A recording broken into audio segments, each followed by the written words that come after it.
ওম শান্তি। আজি আমি আপোনালোকক এক সুন্দৰ কৌশলৰ বিষয়ে ক'ম, যি কৌশলটি শিকালে বৰ্তমান বহুতো লোক উপকৃত হ'ব বুলি মই ভাবোঁ। বৰ্তমান পৰীক্ষাৰ সময়, এই পৰীক্ষাৰ ছিজনত আমি আমাৰ ল'ৰা ছোৱালীসকলক পৰীক্ষাৰ কাৰণে পঢ়িবৰ কাৰণে বৰ অনুৰোধ কৰি থাকিবলগীয়া নিচিনা হৈছে। কিছুমানে পঢ়ে, কিছুমানে নপঢ়ে, কিছুমানে ফাঁকি দিয়ে আৰু তেওঁলোকে বাহিৰা লাহবিলাসত ইমানেই ঘূৰি ফুৰে যে তেওঁলোকৰ পঢ়াৰ প্ৰতি মনবিলাক কমি গৈছে। এই ক্ষেত্ৰত মই আপোনালোকক ক'ব খোজোঁ, আমি যদি ওম ধ্বনি বা ওম মন্ত্ৰ আবৃত্তি কৰিবলৈ লওঁ ঘৰত বা তেওঁলোকক শিকাওঁ, তেতিয়া তেওঁলোকৰ জীৱন সলনি হোৱাৰ লগতে আমাৰো বহুতো অসুবিধা নাইকিয়া হৈ যাব, আমাৰ জীৱনেও নতুন গতি ল'ব। আৰু বিশেষকৈ গোটেই ঘৰখনতে ওম মন্ত্ৰৰ তৰংগ বিয়পি পৰিব। আপোনালোক সকলোৱে জানে, ওম এটা সৰ্বশ্ৰেষ্ঠ মন্ত্ৰ। সৰ্বপ্ৰাচীন ধৰ্মগ্ৰন্থ বেদত এই ওম মন্ত্ৰ পোৱা যায়। ই অতি পুৰণি আৰু প্ৰভাৱশালী মন্ত্ৰ। এই ওম মন্ত্ৰটো বেদৰ সকলো মন্ত্ৰৰ ভিতৰত ৰজা। প্ৰাচীন কালৰ ঋষিমুনিসকলে ভগৱানক বিচাৰি নাপাইছিল আৰু তেওঁলোকে নেতি এই পাইছোঁ এই নাই পোৱা এনেকুৱা এটা ভাৱত তেওঁলোকৰ মন ঘূৰি ফুৰিছিল। আৰু তেওঁলোকে তেতিয়া ওম ধ্বনিটো ইউনিভাৰ্চেল চাউণ্ড হিচাপে ব্যৱহাৰ কৰিছিল, অৰ্থাৎ বিশ্ব ব্ৰহ্মাণ্ডৰ এক শব্দ বুলি ব্যৱহাৰ কৰিছিল, যি শব্দই নি তেওঁলোকক ভগৱানৰ ওচৰ পোৱাইছিলগৈ। এই ওম ধ্বনিৰ এক গভীৰ অনুভৱ শক্তি আছে আৰু এই শক্তিয়ে কি কৰে, আমাৰ লগত ভগৱানৰ সম্বন্ধ অটুট ৰাখে আৰু আমাৰ মনৰ ভাৱবিলাক তৰংগায়িত হৈ ভগৱানৰ যি শক্তি সেই শক্তিও তৰংগৰ ৰূপত আমাৰ ভাৱবিলাক ভগৱানলৈ যায় আৰু ভগৱানৰ পৰা শক্তি আহি তৰংগ ৰূপত আমাৰ মনত প্ৰৱেশ কৰে, আমাৰ জীৱনত নতুন দিশ উন্মোচন কৰে। আমি দেখিছোঁ আজিকালি বিশ্বৰ প্ৰায়বিলাক লোকেই জাতি ধৰ্ম নিৰ্বিশেষে সকলোৱে ওম ধ্বনিক বন্দনা কৰা দেখা যায়। ধ্বনিক বন্দনা কাৰণে ওম ধ্বনিৰ জৰিয়তে তেওঁলোকৰ পৰমাত্মাক বিচাৰিবলৈ চেষ্টা কৰে, কাৰণ এই ধ্বনিৰ এক আকৰ্ষণ শক্তি আছে। এই ধ্বনি শুনিবলৈ শুৱলা আৰু ই হৃদয়ত কম্পনৰ সৃষ্টি কৰে। এনেকুৱা কম্পন সৃষ্টি কৰে যে মানুহে কি কৰে, ভগৱানক যেন পায়েই গ'লোঁ এনেকুৱা ভাৱ অনুভৱ কৰে। আমি কেতিয়াবা পথেদি গৈ থাকোঁতে ক'ৰবাত যদি মাইকত ওম ধ্বনি শুৱলাকৈ গাই থকা শুনো, তেতিয়া আমাৰ মনবিলাক ইমানেই ভাল লাগে যে আমি যে ৰাস্তাৰ মাজতে ৰৈ যাম। কাৰণ এই ধ্বনি তৰংগই পাথৰ বুদ্ধি, শিলৰ দৰে কঠিন লোকৰ বুদ্ধিও কি কৰে, এক্টিভ কৰিব পাৰে, সক্ৰিয় কৰি তুলিব পাৰে, তেওঁলোকৰ মগজু এক্টিভ কৰিব পাৰে। কাৰণ এই ধ্বনি হ'ল পৰমাত্মা স্মৰণৰ ধ্বনি।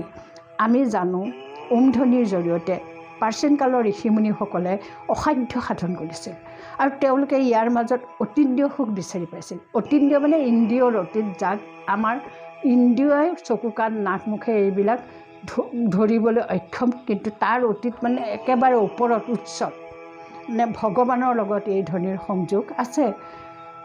আমাৰ মগজুত আমি যেতিয়া অতীন্দ্ৰিয় সুখ অনুভৱ কৰোঁ, তেতিয়া আমাৰ মগজুত কিছুমান হৰম'ন নিৰ্গত হয়। এই হৰম'নবিলাকে কিছুমানে আমাৰ জীৱনলৈ সফলতা আনে, কিছুমানে কি কৰে আমাৰ জীৱনৰ পৰা টেনশ্যন ডিপ্ৰেশ্যন আঁতৰাই নিয়ে, আৰু কিছুমানে আমাৰ মনত বিশ্ব ভাতৃত্ব প্ৰেমৰ ভাৱ জাগৃত কৰে, আৰু কিছুমান হ'ল আনন্দৰ হৰম'ন, যাক চিৰটনিন বুলি কোৱা হয়। এইবিলাক হেপী হৰম'ন। এই হৰম'নবিলাকে আমাৰ জীৱনলৈ সুখ শান্তি আনে।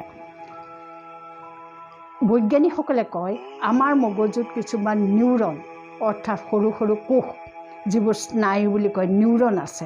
যেতিয়া আমি জাগ্ৰত অৱস্থাত থাকোঁ, যেতিয়া আমি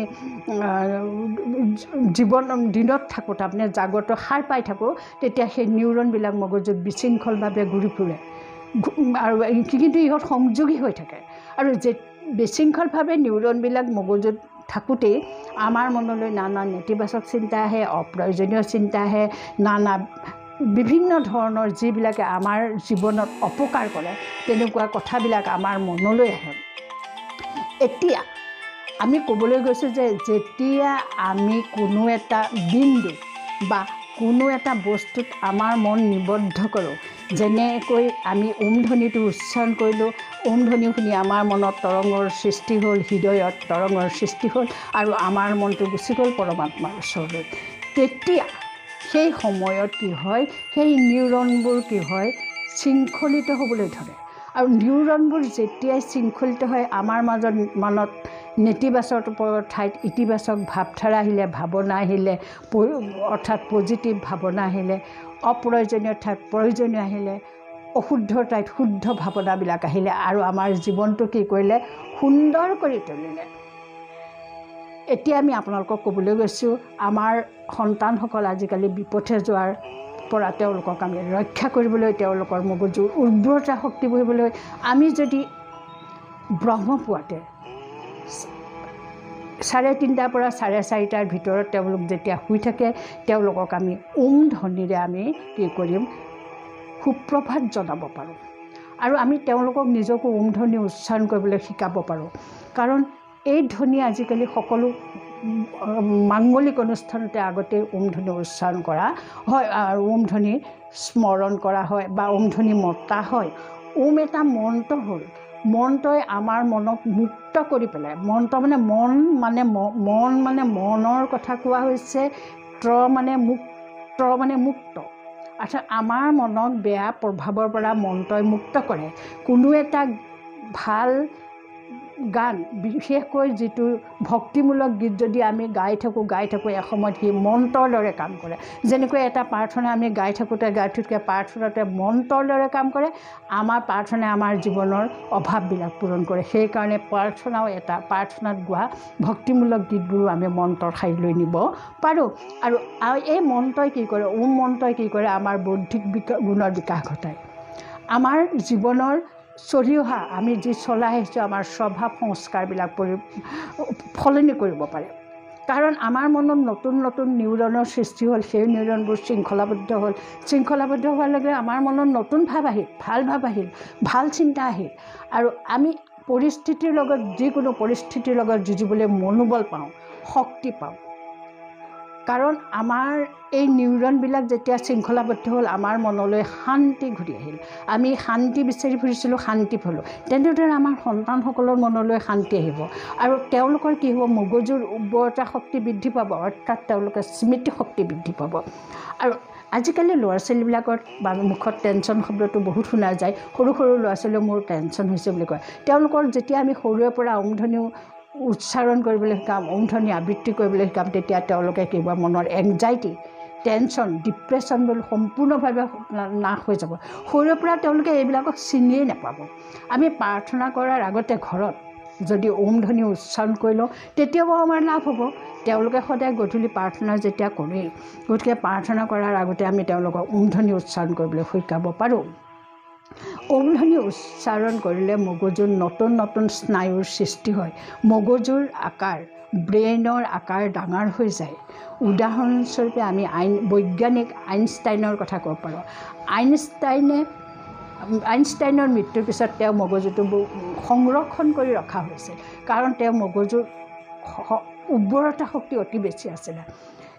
এই ধ্বনিয়ে আমাৰ মনৰ দুৰ্বল ভাৱ নাইকিয়া কৰি, আমাৰ মনৰ নিৰাশা নাইকিয়া কৰি, আমাৰ মনলৈ কনফিডেঞ্চ আহে যে আমি এই বস্তুটো পামেই, আমি এই বস্তুটো পালোৱেই। আমাৰ মনলৈ দৃঢ়তা আহে। কাৰণ আগতে আমাৰ মনটো ঘূৰি ফুৰিছিল য'তে ত'তে। ধ্বনি উচ্চাৰণ কৰি আমি এক বিন্দুত, এটা বস্তুত পৰমাত্মাৰ লগত আমাৰ মনক সংযোগ কৰিলোঁ। লগে লগে কি হ'ল, আমাৰ মনলৈ শক্তি আহিল, মনলৈ দৃঢ়তা আহিল। এইবিলাক আমি অনুভৱ কৰিলোঁ। আমি ধ্বনি উচ্চাৰণে আমাৰ শৰীৰলৈ বিভিন্ন ৰঙৰ ভাইব্ৰেশ্যন আনিব পাৰোঁ। এই ৰংবিলাকে আমাৰ শৰীৰক চিকিৎসা কৰি পেলাব পাৰে, চিকিৎসা কৰেই। আমি নিজেও তেনেদৰে কি কৰিছোঁ, শৰীৰক চিকিৎসা কৰি আছোঁ। ধ্বনি এটা ধ্যানমূলক ধ্বনি।